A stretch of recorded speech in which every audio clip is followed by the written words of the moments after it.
Hi guys, இந்த வீடியோவில் one பீஸோட எபிசோட் 16 தான் பார்க்க போகிறோம். வாங்க வீடியோக்குள்ள போகலாம். எபிசோட ஸ்டார்டிங்கில் வந்து கூரோ வந்து லூஃபி அட்டாக் பண்ண வந்துட்டு இருப்பான். அந்த அட்டாக் வந்து லூஃபி வந்து அந்த கல்லை வச்சு தடுத்திருப்பான். இதில் வந்து லூஃபி கேட்டுட்டு இருப்பான், உனக்கு பைரட்டாக இருக்கிறது போர் அடிச்சு போச்சா? ஆனால் எனக்கு அப்படிலாம் இல்லைடா, எனக்கு வந்து இது இப்போ தான் இன்ட்ரெஸ்டிங்காக இருக்கா அப்படின்னு சொல்லிட்டு அவன் தலையில் வந்து கல்லை போட்டு அவனை அடிச்சு கொல்ல ட்ரை பண்ணுவான். பட் அதுலேருந்து அவன் எஸ்கேப் ஆயிடுவான். அப்போ வந்து அந்த சின்ன பசங்களாம் காட்டிட்டு இருப்பாங்க, கையா வாங்க கையா வேகமாக ஓடுவான் அப்படின்னு சொல்லி ஓடிட்டு இருப்பாங்கல்ல. அப்போ வந்து ஒருத்தன் சொல்லுவான், டேய் பின்னாடி வர அந்த ஹிப்னாட்டிக்ஸ் காரனையே காணண்டா அப்படின்னு சொல்லிட்டு. அப்பா அவன்கிட்ட எப்படியாச்சும் தப்பிச்சு ஓடி வந்தாச்சுரா, இனிமேல் அவனால நம்மளை கண்டுபிடிக்கவே முடியாது அப்படின்னு சொல்லிட்டு சிரிச்சுட்டு அப்படியே வேகமா ஓடுங்கடா, காயாவை காப்பாத்துறதா நம்ம வேலை அப்படின்னு சொல்லிட்டு ஓடிக்கிட்டே இருப்பாங்க. அப்ப காயா இதெல்லாம் பார்த்து சிரிச்சிட்டு இருப்பா. அப்படியே எப்படியோ தப்பிச்சு வந்துட்டோம், இந்த பசங்க தான் நம்மளுக்கு ஹெல்ப் பண்ணியிருக்காங்க அப்படின்னு நினைச்சிட்டு அப்படி ஓடி வந்துட்டு இருப்பா.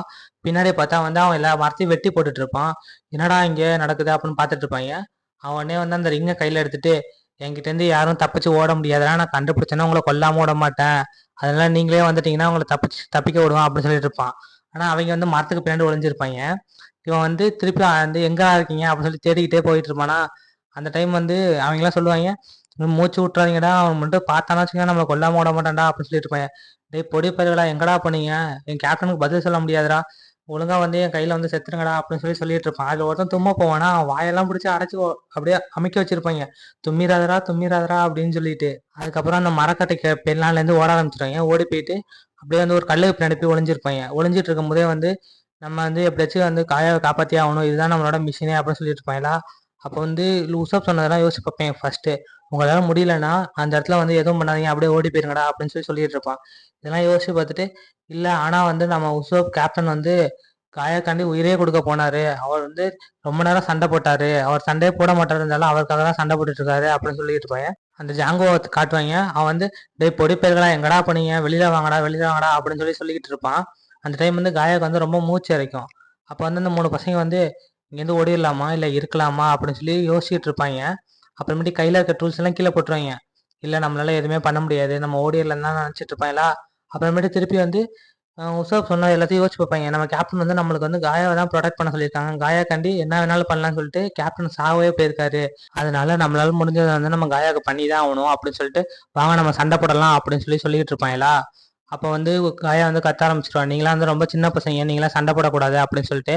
அப்போ வந்து அவங்க சொல்லுவாங்க, நாங்கள் வந்து வாழ்றதுக்காக சண்டை போடுறோம், சும்மா சண்டை பண்ணுன்றதுக்காகலாம் நாங்கள் சண்டை போடல அப்படின்னு சொல்லி சொல்லிட்டு இருப்பாங்களா. அப்போ வந்து காயா வந்து திருப்பி கத்த ஆரம்பிச்சிருவா, நீங்க வந்து சின்ன பசங்கடா, அவனுக்கு ஈக்குவல்லாம் நீங்க கிடையாது அப்படின்னு சொல்லிட்டு. இல்ல காயா, எங்க கேப்டன் வந்து உங்களை ப்ரொடெக்ட் பண்ண சொல்லியிருக்காரு, அது மட்டும் தான் எங்களோட வேலை, ஸோ அதனால அதுக்காக வந்து நாங்க வந்து வாழ்றதுக்காகவே சண்டை போடுவோம் அப்படின்னு சொல்லிட்டு இருப்பேன். அப்படியே ஜாங்கோவை காட்டுவாங்க. ஜாங்கோ வந்து அவனோட ஃபுட் பிரிண்ட்ஸ் எல்லாம் பார்த்துட்டு அந்த சின்ன பசங்களோட தான் அப்படியே இங்க கண்டுபிடிச்சாண்டா அவங்களா அப்படின்னு சொல்லிட்டு இருப்பாங்க. அப்படியே வந்து அந்த கூரை காட்டுவாங்க. கூரை வந்து அடி வாங்கி அப்படியே படுத்திருப்பான் லூஃபி கிட்ட. அவனோட கிளாலாம் உடஞ்சிருக்கும். இதெல்லாம் வந்து அவங்களோட பைரட்ஸ் பார்த்துட்டு என்னடா இது நம்ம கேப்டனே அடிச்சுட்டான் அப்படின்னு சொல்லி பார்த்துட்டு இருப்பாங்க. அப்புறமேட்டு யோசிப்பாங்க, இவன் ஒத்தாளா இருந்து நம்மளே அடிச்சிருக்கான், கேப்டனையும் வந்து புசி ஃபுட்லயே வந்து அவன் வந்து அடிச்சிருக்கான் அப்படின்னு சொல்லி பார்த்துட்டு இருப்பாங்களா. அப்ப அந்த டைம் வந்து கூரோ எந்திரிப்பான். எந்திரிச்சிட்டு அப்படியே சொல்லுவான், உங்க எல்லாரையும் வந்து நான் எக்ஸிக்யூட்டிவ் பண்ண போறேன்டா அப்படின்னு சொல்லிட்டு. ஏன் கேப்டன், இன்னும் டைம் இருக்கு கேப்டன், இந்த வில்லேஜை கூட நாங்களே அழிச்சிடறோம் அப்படின்னு சொல்லி சொல்லிட்டு இருப்பாங்களா.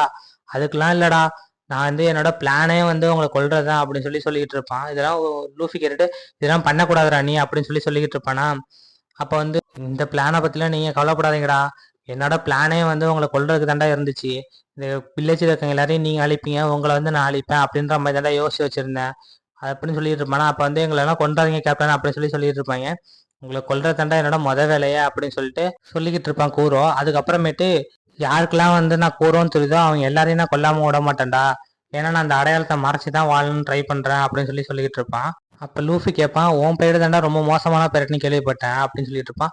அதெல்லாம் ஒன்றும் இல்லை, நான் சொல்றதை அவங்க அப்படியே பண்ணுவாங்க, அதுதான் அவங்களோட வேலை. ஒரு கேப்டனுக்கு வந்து பாதுகாப்பாகவும் இருக்கணும், ஒரு கேப்டன் சொன்னா அவங்களுக்காக சாகவும் தயாரா இருக்கணும் அப்படின்னு சொல்லி சொல்லிட்டு இருப்பாங்களா.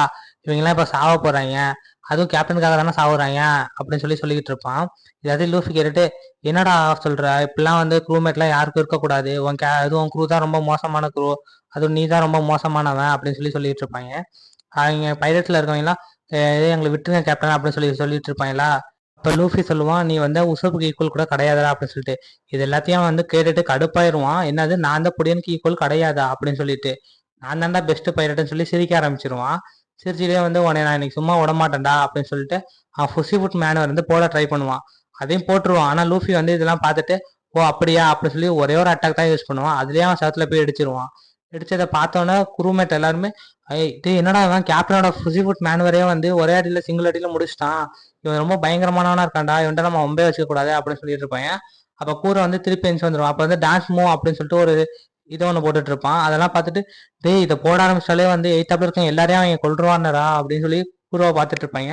கேப்டன் எங்களை விட்டுருங்க கேப்டன் அப்படின்னு சொல்லிட்டு, இவன் இங்க நிக்கிறான் என்னடா இவங்க அங்க வந்து கத்திட்டு இருக்கேன் விட்டுருங்க விட்டுருங்க சொல்லிட்டு அப்படின்னு சொல்லி லூஃபி பார்த்துட்டு இருப்பான். ஆனா வந்து புசிபுட் மேனுவர் பேக் அப்படின்னு சொல்லிட்டு ஒரு அட்டாக் ஒன்று யூஸ் பண்ணுவான். லூஃபியை தாண்டி போவோம். ஆனா எப்படி தாண்டி போவோம் லூஃபிக்குமே தெரியாது. ஒரு புகை மட்டும் தான் போற மாதிரி இருக்கும். அப்புறம் பார்த்தா வந்து நாமியை கட்டுறாங்க. நாமி வந்து அந்த கப்பலுக்கு மேல வந்து எல்லா ட்ரெஷரையும் எடுத்துட்டு ஒளிச்சு வச்சுட்டு அப்படியே நடந்து இருப்பாங்க. என்னதான் நடக்குது அப்படின்னு சொல்லி பாக்குறதுக்கு.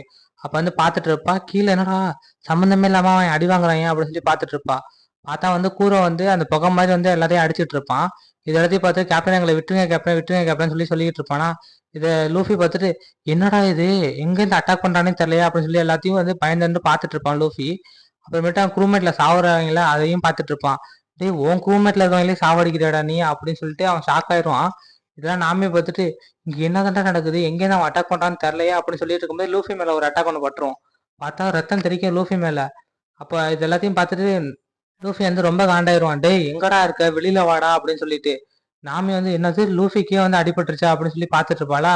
அப்போ வந்து லூஃபி செம காண்டாயிருவான். காண்டாயிட்டு உன்னை நான் இன்னைக்கு சும்மா விட மாட்டேன்டா அப்படின்னு சொல்லிட்டு அவன் கையை பிடிச்சி ஒரு அடி தான் அடிப்பான். அப்புறமேட்டு கூரை கேட்க ஆரம்பிச்சிருவான் இங்க எப்படா பார்த்த அப்படின்னு சொல்லிட்டு. டேய் உன்னை பார்க்கறதெல்லாம் ஒரு விஷயமாடா அப்படின்னு சொல்லிட்டு இருப்பான். அதோட சரி ஓகே நான் வந்து அவங்கள கொல்லாம விட மாட்டேன், ஒரு சிலர் தப்புச்சிட்டாங்க ஆனா இருந்தாலும் நான் வந்து எல்லாரையும் கொல்லுவேன்டா, வேணா பாரு அப்படின்னு சொல்லிட்டு அவன் முன்னாடி கத்தி நீட்டிட்டு இருப்பான் அவனோடத. அப்ப வந்து லூஃபி சொல்லுவான் நான் உன்ன மாதிரி ஒரு பைரட்டா மட்டும் ஆகக்கூடாதுடா, ஒரு கேப்டனா ஆகக்கூடாதுன்னு சொல்லியிருப்பான். அப்ப இவனும் சொல்லுவான் உன்ன மாதிரி நானும் கேப்டனா இருக்கக்கூடாதுன்னு நினைக்கிறேன்டா அப்படின்னு சொல்லிட்டு. அப்புறமேட்டு அவனோட ஃபுட் மேனுவரை போட ஆரம்பிச்சிடான். பேக் டு அட்டாக் அப்படின்னு சொல்லிட்டு அவன் வந்து திருப்பி வந்து பின்னாடி போயிடுவான். இந்த டைம் வந்து அப்படியே ஜாங்கோவா காட்டுவாங்க. ஜாங்கோ வந்து கத்த ஆரம்பிச்சிருவான். டேய் இப்ப எங்கடா இருக்கீங்க வெளியில வாங்கடா, உங்களை தான் வந்து பார்த்துட்டு கண்டுபிடிச்சிட்டா அப்படின்னு சொல்லி இருப்பானா. உடனே வெள்ளை கொடியை காட்ட ஆரம்பிச்சிருவாங்க. ஓ என்ன நம்பி வெள்ளை கொடியை காட்டுறீங்களாடா, சரி வெளியில வாங்கடா அப்படின்னு சொல்லிட்டு அவன் போயிட்டு இருப்பான். கயிறு நீட்டி அவன் அப்படியே தடுக்கி விட்டுருவாங்க. அவன் கீழே விழுந்துருவானா. அதுக்கப்புறமேட்டு அவன் மூஞ்சில எல்லாம் பெப்பரை போட்டுட்டு மரக்கட்டையெல்லாம் தூக்கி போடுவாங்க. ஆனா அவன் வந்து எல்லாத்துலேருந்து எஸ்கேப் ஆயிட்டு இருப்பான். ஆனா கடைசியா வந்து ஒரு மரக்கட்டையில வந்து பற்றும், கால் பற்றும், கால் மட்டும். அதுக்கப்புறம் கால் ரொம்ப வீங்கிரும். ஐயோ கால் போச்சே கால் போச்சே அப்படின்னு சொல்லி காலை பிடிச்சி இது பண்ணிட்டு இருப்பானா. அப்ப வந்து அந்த ஆனியன்ற பையனை பிடிச்சிருவான். அவன் பிடிச்சிட்டு என்னடா அது என்கிட்டே வந்து உங்களோட வேலையெல்லாம் காட்டிட்டு இருக்கீங்களா அப்படின்னு சொல்லிட்டு எல்லாரும் வந்து பார்த்து பயப்பட ஆரம்பிச்சாங்க. டே எங்க அவனை விட்றா விட்றான்னு சொல்லிட்டு என்னடா விட்றா விட்றான்னு சொல்லிட்டு தூக்கி ஒரே மரத்துல அடிச்சிருவான். பார்த்தா வந்து அதுல கொல்ல போவானா. உங்களை இன்னைக்கு நான் கொல்லாம விட மாட்டேன்டா அப்படின்னு சொல்லிட்டு இருப்பான். அப்ப பின்னாடி வந்து காயா வந்து நின்றுட்டு இருப்பா. டேய் உனக்கு நான் தானே வேணும், என்னோட சொத்து தானே வேணும் உனக்கு, நீ எதுல சொல்றியோ அதுல நான் கையெழுத்து போட்டு தரேன், அந்த பசங்களை மட்டும் விட்டுரு அப்படின்னு சொல்லிட்டு இருப்பாங்க. இந்த சைடு வந்து உசோப்பையும் ஜோரோவையும் காட்டிட்டு இருப்பாங்க. எந்த சைடான்னு கேட்டு இருப்பான். இந்த சைடு தான் அப்படின்னு சொல்லிட்டு இருப்பாங்களா. அப்ப வந்து காயா வந்து வந்து என்னோட எல்லா சொத்தையும் எழுதி தந்துடுறேன் அப்படின்னு சொல்லியிருப்பான். அந்த 3 பசங்களை விட்டுறணும் அப்படின்னு சொல்லிட்டு சரி ஓகே கண்டிப்பா நான் வந்து விட்டுறேன் அப்படின்னு சொல்லிட்டு இருப்பானா. அந்த டைம் வந்து அந்த ஸ்டிங்கை வந்து பிடுங்கி வச்சுப்பா. பிடுங்கி வச்சுட்டு உண்மையா அந்த பசங்களை நீ விட்டுறணும் இல்லாட்டா நான் வந்து என்னையே வந்து கையெழுத்து போறதுக்கு முன்னாடி சாவடிச்சுப்பேன் அப்படி சொல்லியிருப்பா. சரி ஓகே ஓகே நான் விடுறேன் அப்படின்னு சொல்லிட்டு இருப்பான். அந்த பசங்களும் வேணாம் காயா வேணா காயான்னு சொல்லி கத்திட்டு இருப்பாங்க.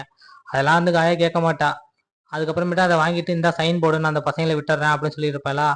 அவன் அந்த இதுல இருந்து என்ன எழுதியிருக்குன்னு பார்த்தா வந்து என்னோட சொத்து இங்க இருக்க எல்லாமே வந்து நான் ஆல்பிடாக்கு வந்து எழுதி கொடுக்குறேன், அது வந்து என்னோட மனப்பூர்ண சம்மதத்தோட தான் எழுதி கொடுக்குறேன் அப்படின்னு சொல்லி இருக்கும். அதுலயே வந்து காயா கையெழுத்து போட்டுருவா. கையெழுத்து போட்டோன்னா வந்து அவளை அப்படியே சவத்தோட வச்சு அவளை கொல்ல ட்ரை பண்ணுவான். அந்த டைம் வந்து ஜோரோவையும் உசப்பி காட்டுவாங்க. டே அந்த இருக்கான் பாருடா அப்படின்னு ஜோரோ வந்து உசப்பை தூக்கி போட்டு அட்டாக் பண்ண போவான். உசப்பை தூக்கி போட்டு அனல் வேகத்துல அட்டாக் பண்ண போவான். ஆனா வந்து கிட்டக்க கூட போயிருக்க மாட்டான். அவனும் வந்து இவன் என்னடா இங்க வந்து நின்றுட்டு இருக்கான், இவன் எப்ப என்ன ஃபாலோ பண்ணி வந்தா நான் பார்க்கவே இல்லையா அப்படின்னு சொல்லி பார்த்துட்டு இருப்பாங்க. அப்புறமேட்டு வந்து அந்த இடத்துல பார்த்துட்டு இருப்பாங்க. எல்லா பைரட்டுமே செத்துருவாங்க. லூஃபி அதோட காண்டாயிருவான். இதோட இந்த எபிசோட் முடியுது கைஸ். பாய்.